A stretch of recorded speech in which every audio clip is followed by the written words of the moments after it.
Welcome, everybody. Thank you for joining us for this Finding a Faculty Mentor workshop.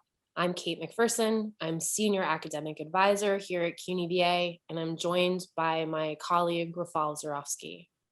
Hello, Kate. Thank you for having me. I'm happy to be here. I'm excited to have this conversation with you. Let's jump right in.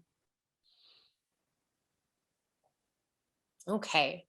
We're going to do an overview of this process with you. So, how do mentors help define your experience? What you should consider in sort of your search for a mentor, how to do that search, how to reach out to them, and then how to prepare to have a conversation with them about becoming your mentor.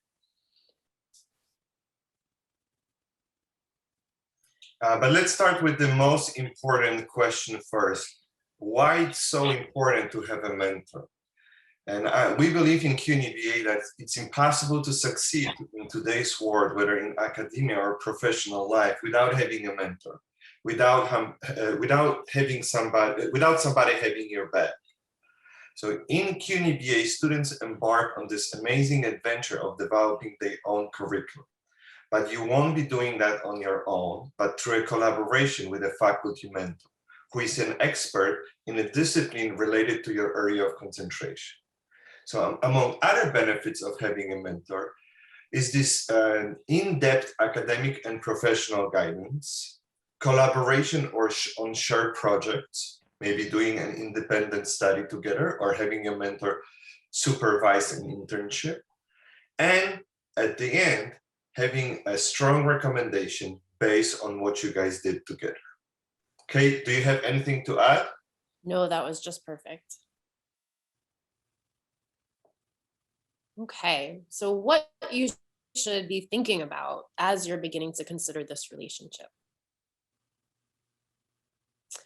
Your faculty mentor is going to be a little bit different than your other professors or from other perhaps mentor-like figures in your life, like a manager at work.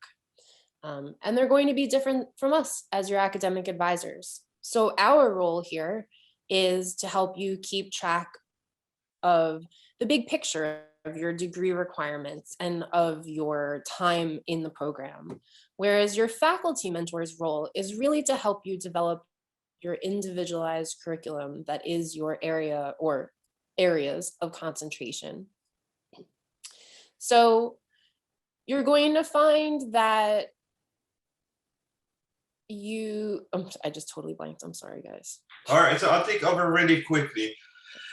So one of the key roles of a mentor is to help you develop your individual curriculum. So the mentor is this collaborator who'll be working with you on your academic program in CUNY BA.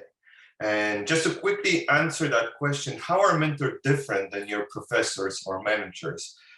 I think the difference is that they have in mind your overall professional and academic development that goes beyond what's going on in undergraduate years and transitions maybe to your professional life or your graduate studies.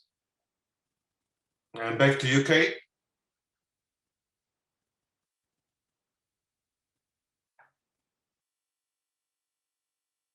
All right, I think we can switch to the next slide. And it's about researching potential faculty mentors. So we are at the beginning of this process and we want to find out which faculty could be the best for our areas of concentration and for working with us. So let's see how to research potential mentors.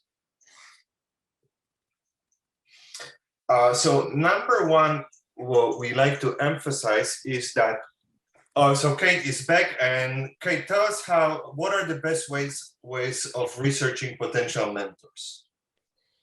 Okay, so you've already done a lot of this research in your application process. In the proposal that you constructed for your application, you researched campuses, departments, and courses which spoke to your interests. And so a natural starting point is to spend a little bit of time on these department websites and read through the bios of their full-time faculty. I think that you'll find that very naturally, certain faculty are going to stand out. You're going to see that their interests align much more closely to yours than others. So these bios will include details like a faculty member's educational background, their research interests, their areas of specialization, perhaps the courses they teach, as well as publications. So they're giving you a lot of starting points to get some additional information.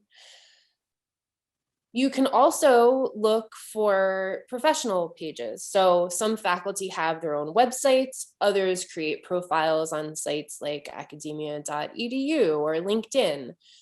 So other areas outside of the college website where you'll often find some additional detail. So things like perhaps their full CV or their full list of publications, where the department websites sometimes give shorter lists. Finally, you can also think about which professors you've taken classes with, who you've liked, whose interests are close to yours in your areas of concentration.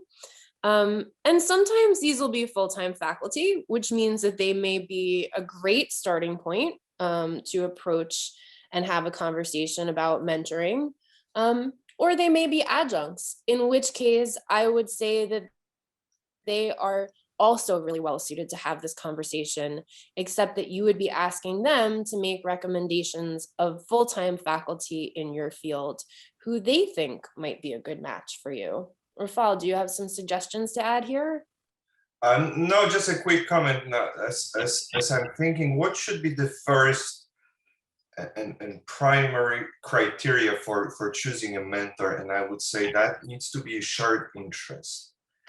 And then that shared interest you find by looking at your potential professor's area of expertise in an academic work, because that's what you're really looking for somebody whose professional life is related to your area of concentration.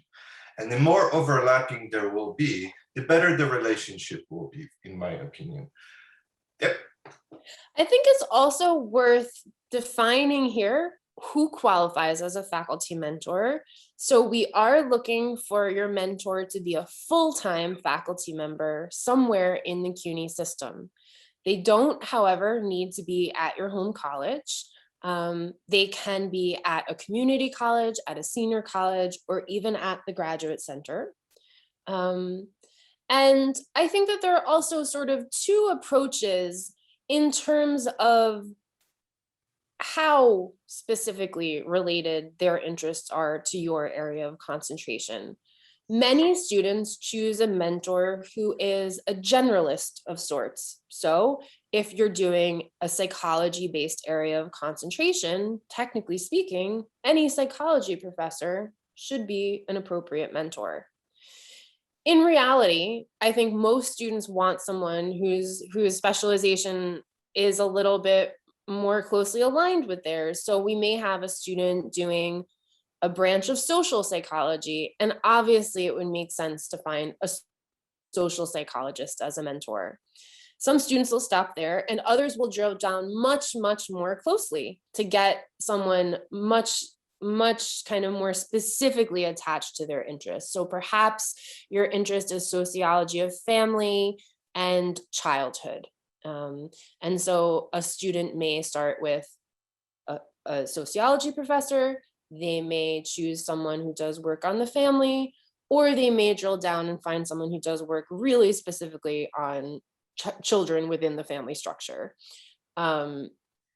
So you should be giving some thought to where your comfort is in terms of this sort of range and how specifically you want your mentor to be able to speak to your areas of interest.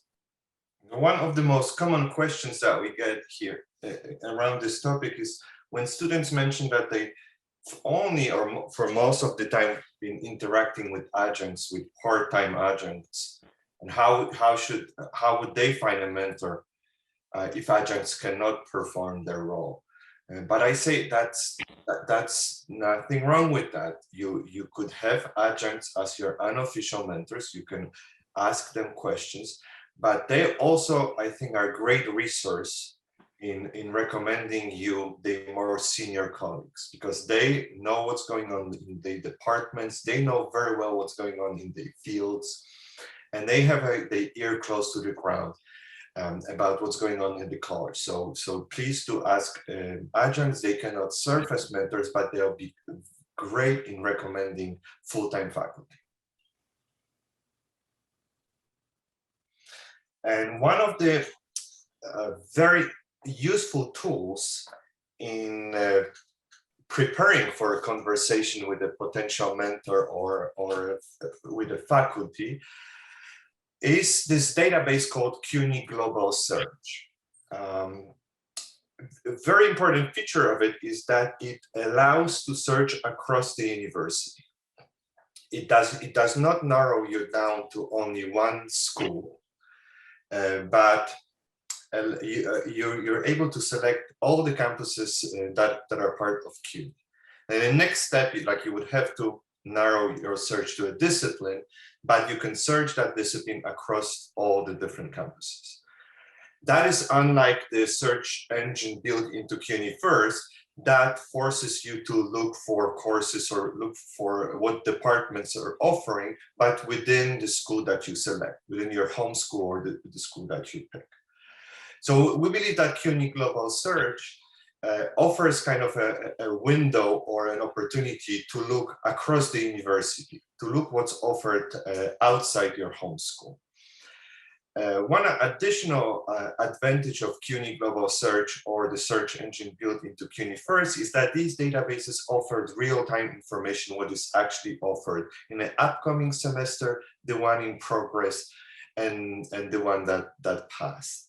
So this is very useful in preparing the list of courses that you want to be part of your area of concentration. I think it's more useful than college catalogs because they may list courses that are not actually offered and they are not being, there's no planning for offering them. So we recommend to more look into CUNY Global Search or the search option in CUNY First. All right, let me pass it on to Kate. I think that that's a great suggestion, Rafal, and we're going to move ahead and make a few more. Okay, so I'm a big fan of web searches. So you've done a little bit of research already. You've looked at department websites. You've gone through that mental inventory of faculty who you've had over the last few semesters in your field of study.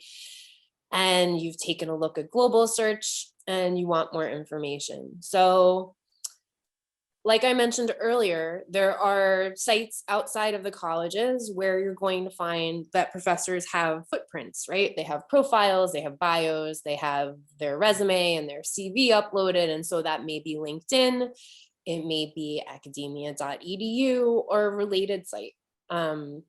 You could do some research around different organizations that a professor has worked with, right? So you see in their bio that they worked for an NGO and you Google that and you see what kind of work they did. And that's just going to give you even more information about this person's interests.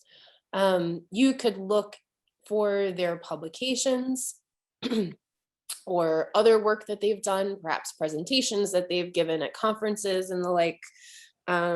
This is a really good way to become better acquainted with the sort of work that they do outside from just knowing kind of the topics that they work on.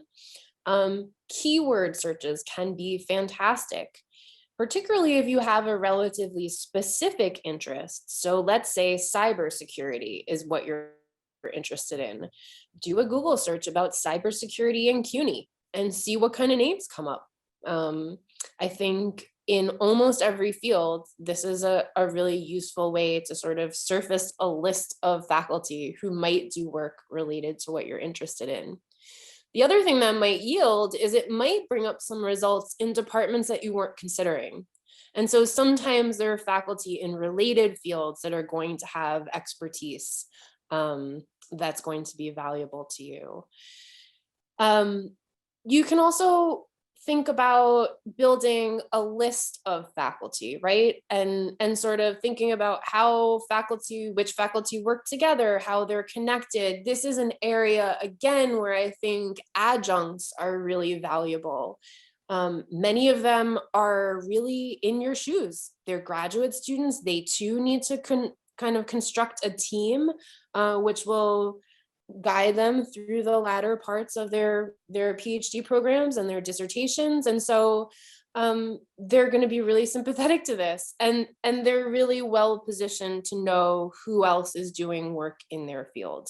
So while they're not eligible to mentor you, they're still a really outstanding resource. Rafal, what do you have to add here? Oh, now when Kate said it, I think it's an absolute must to Google CUNY and the title of your area of concentration. You'll be amazed what kind of results this is going to provide. Among them, I think, is also special events like lectures, panels, invited faculty to our university.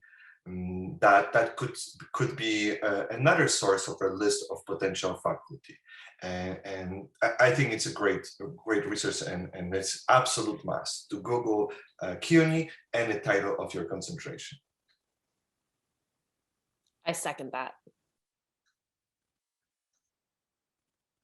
Okay, so another resource that we have for you is our CUNY BA community site. I hope that by now you've all taken a chance to poke around in there and see what kind of information we're sharing. But we have a series of bulletin boards, which can be a great resource. So it can work sort of two directions. One is that you can go in and you can create a post seeking a mentor or asking your classmates for recommendations, right? So you can say, hey, this is my area of concentration. Here's where I'm interested in taking my classes. I'm curious to hear if any of you have suggestions for other courses I should be considering or faculty who I might look at, and see what you hear back. And this is really a fantastic way to do research because you're capitalizing on so many other direct experiences. So you should get really, really good feedback from your classmates. And then we've also invited some of our existing and prior faculty mentors to post there, particularly those who are actively interested in taking on additional mentees or new mentees. And so you may even find a mentor that way. Rafal, do you have anything to add to this one? I'm really excited about the community board because I believe it provides an access to like-minded people, students and faculty. And it could really be a source of connections, and not necessarily professors, but also a student who's working in a similar field, across the town in the College of Staten Island. And it would be great to share notes and compare your experiences. So really, I encourage students to be part of our bulletin board.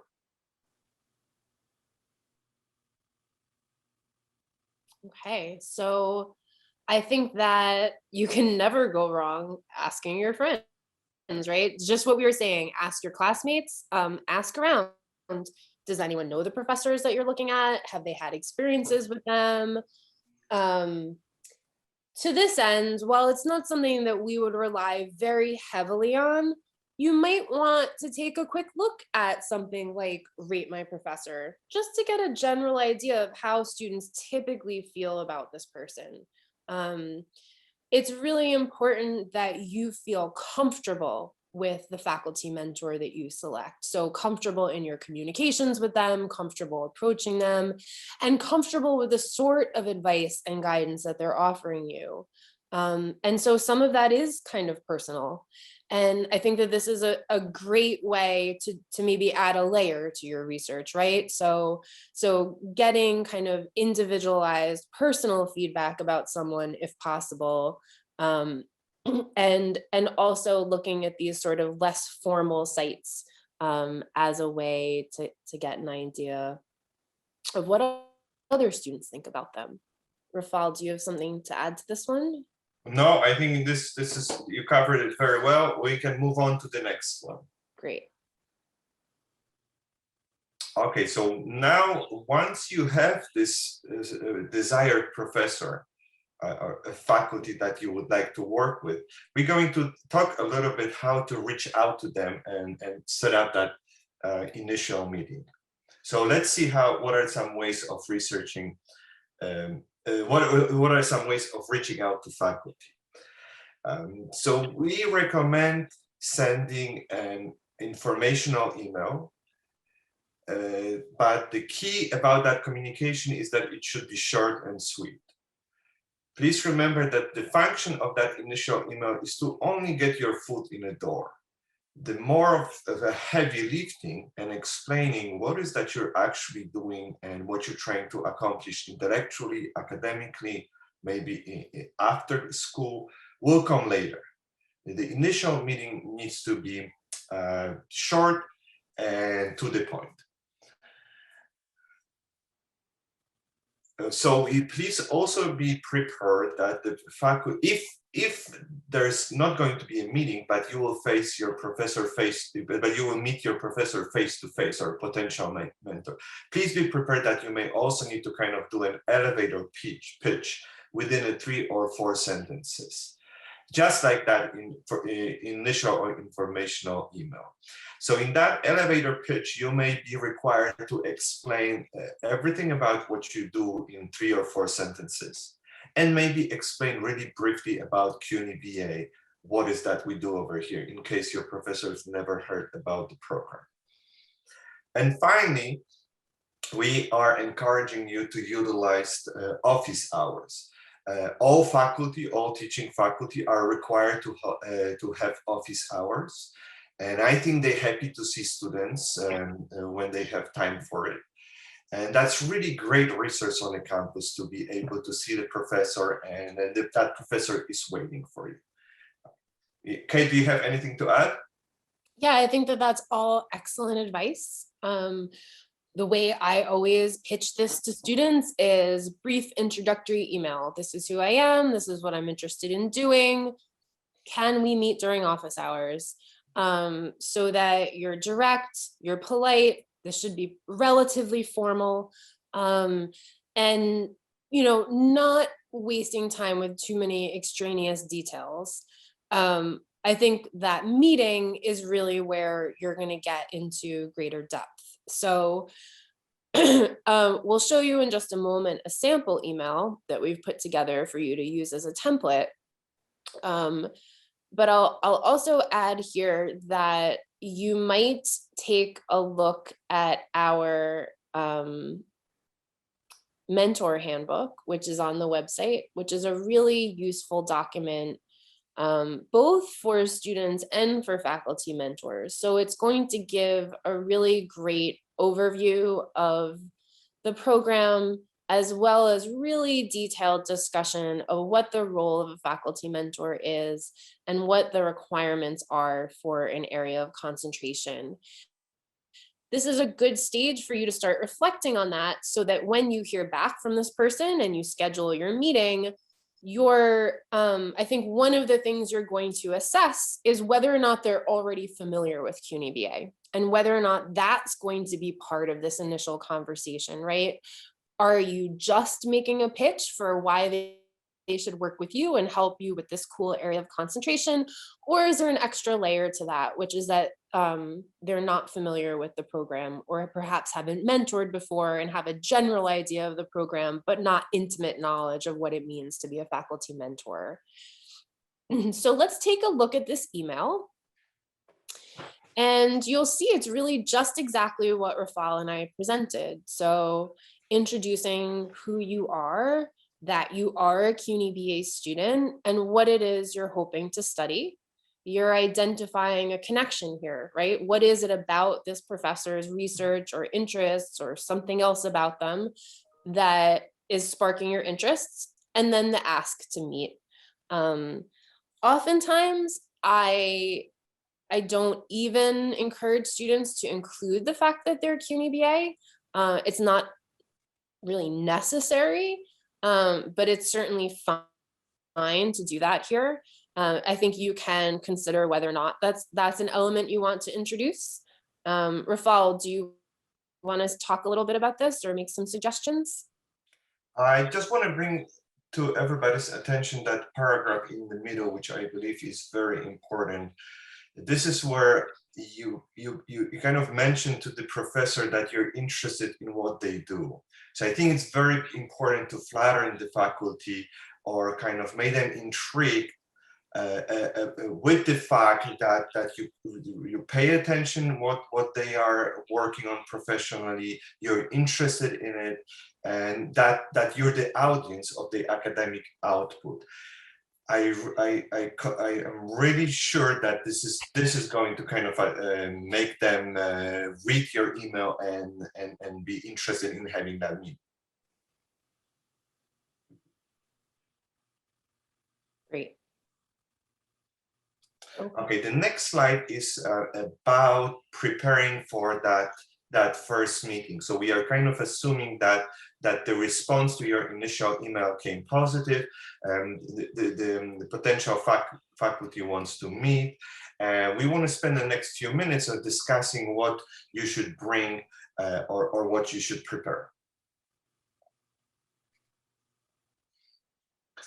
So it's very important to, prior to your initial meeting, to go over your application materials, reread your essay for the program one more time, look again at your area of concentration that was part of your application package.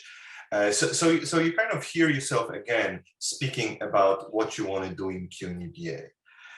That would be helpful when then you present these arguments or these points to your potential mentor. So it's really good to have a list of courses put on your area of concentration form, in case your mentor would say that, yes, I'm very interested in working on developing a curriculum with you. What do you have in mind? And then you could say, here is the list of courses that I believe could be a departing point or start for our conversation on the curriculum. Another important thing to have with you is the narrative.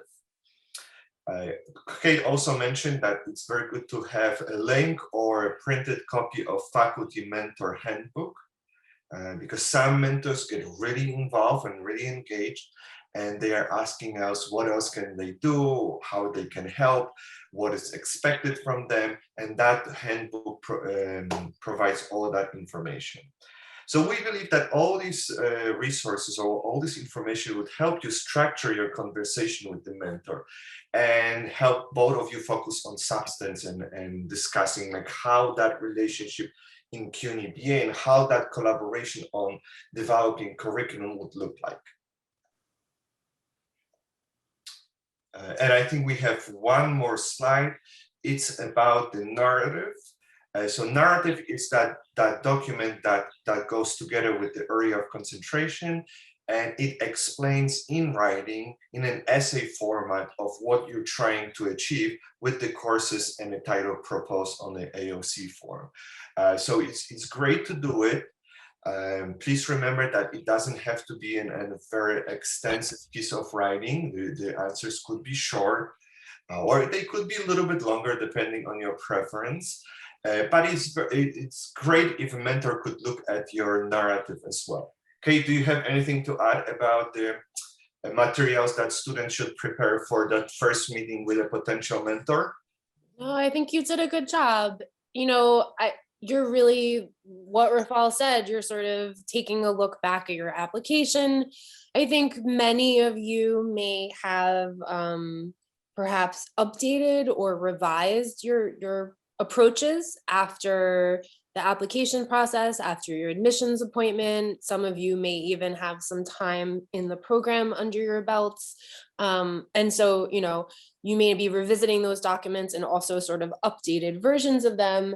And again, I think to echo Rafal, it's useful to me to think of these two documents as really an outgrowth or an extension of what you've done for us at the application stage. So you've constructed that initial proposal, you've given us that initial personal statement, which supports the proposal. And so these are really kind of an outgrowth of that, right? An update to that. So the area of concentration form is just a kind of more polished version of that proposal. And your narrative is maybe a more kind of focused version of your personal statement. So again, to echo what Rafal said, I think that most of the prompts in the AOC narrative can be answered in a few sentences. We're not looking for a very extensively long document. This shouldn't be something that's overwhelming to you. Quite the opposite. These are a series of prompts that we've developed in consultation with our faculty mentors. And these are the sorts of things that they've expressed to us that they would like to see students thinking about and talking to them about. So I think you can feel some sort of security or confidence in the fact that this is a document that's really been guided by faculty mentors as something that they're interested in seeing. I will also add that you don't necessarily need to have the final versions of these documents for your initial meeting. Obviously, part of this process is to seek and hear and incorporate your faculty mentors' feedback. So it's not our expectation that this is perfectly polished, but it should be completed enough that you're not asking the faculty member to do a lot of work on your behalf, but rather sort of just weigh in with feedback and suggestions for how you might, update or adjust it slightly. Okay, and in closing, we just would like to say that this recording is not the end of a conversation about finding a mentor. It could very well be a beginning. And if you have more questions and would like to explore some of our suggestions in greater detail, please feel free to call or email and we'll be happy to talk.